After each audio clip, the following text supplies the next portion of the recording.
The universe spanned that night, the stars shining so bright. As man stood firm on the ball that drifted through space, from far away life looked the same, and maybe that was the way it should be. But for I and Mr. Overgate, our worlds were no more. I had lost the love that never was, and he had lost that which is the greatest of man's emotions, love. I looked back at Mr. Overgate, who had seen not only his wife slain, but his future too, for she was carrying child, and Valentine slaughtered both, as he lay unconscious and woke to find his wife bleeding to the ground. Now he suffered images that would never return.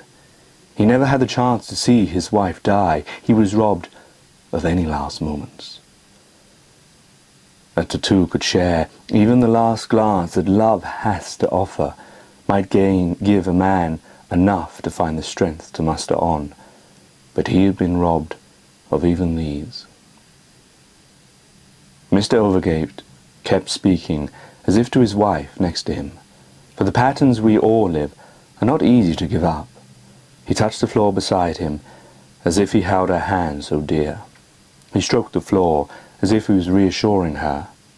Maybe this moment was one which was special for him to relive, a moment where the love between them was ever so special, ever so sweet. He spoke words of love so softly his head would sit on its side as he stared into open space where his wife's eyes would be. He gazed, and as he did, I saw a slow tear fall from his eyes. But no expression came on his face, no anger, as if like a film he was living out this scene, and as the watcher too, he was crying at the flickering images that transposed on the back of his mind. When Jenny and I had met the Overgates, they renewed their wedding vows, only to now find themselves separated between life and death. The love to us seemed so special and filled us full of warmth that faith and love has to offer mankind. Their dreams became our dreams, that ever-constant search for true love which keeps man and woman warm at night, that keeps them looking straight into each other's eyes long after other loves would disappear. They gave hope to us all, that love could be held on to, that it was the easiest things, that there was pleasure to be found in an everlasting romantic love, that once seeded would always grow and grow, blossoming like a beautiful tree with streams running beneath it. Mr. Overgate moved his head towards and kissed the air between in front of him, and settled back and with a sigh of relief smiled, as if the moment had ended, a special perfect moment, of which you occasionally have and wished would never end. A moment he had chosen to remember his dear wife, who would never speak to him again, who would never rest her body on his, would never take comfort in each other, simple company, would never look upon each other. For what is the difference between the living and the dead? For everything appears the same, but that which sparks life in them is gone, and they are left empty and cold, no longer talking, like an endless sleep.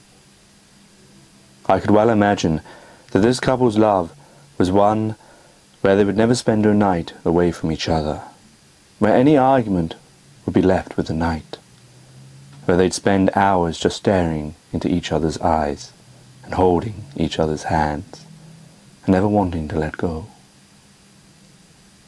A love so close, sweet, and special that a poet would turn it to a sonnet for all to share. But this was their love that they actually lived. Every moment they had was treasured, and now only trinkets were left to polish.